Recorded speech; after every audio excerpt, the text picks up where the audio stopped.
Hello, my name is Lu, and today I will briefly introduce our study entitled Association between Platelet Parameters and Metabolic Syndrome in Residents of Wuhu, China, a mediation analysis of insulin resistance.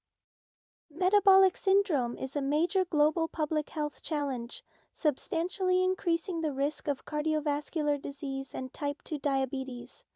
Identifying low-cost and widely available biomarkers for early metabolic risk assessment is therefore of great importance.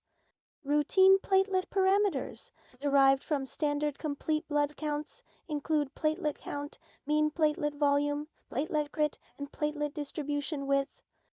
These indices reflect different aspects of platelet number, size, total platelet mass, and size heterogeneity, and are inexpensive and widely available in clinical practice.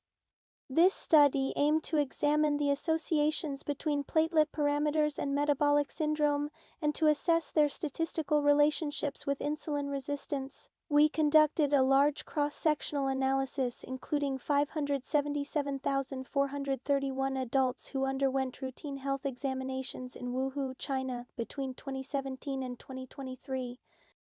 We applied multivariable logistic regression, restricted cubic spline models, subgroup analyses, and bootstrap-based mediation analyses.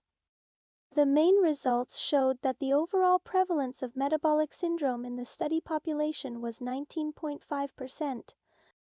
We found that all platelet parameters were positively associated with metabolic syndrome after multivariable adjustment.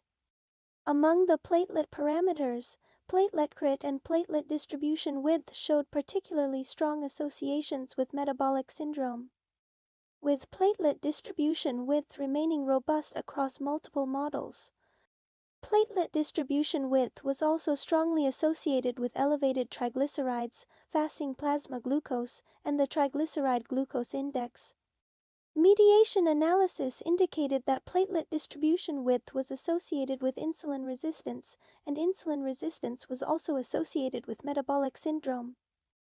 These findings support platelet distribution width as a candidate hematological marker for metabolic syndrome risk, while the predictive value of platelet parameters remains to be confirmed in prospective longitudinal studies. Thank you for watching.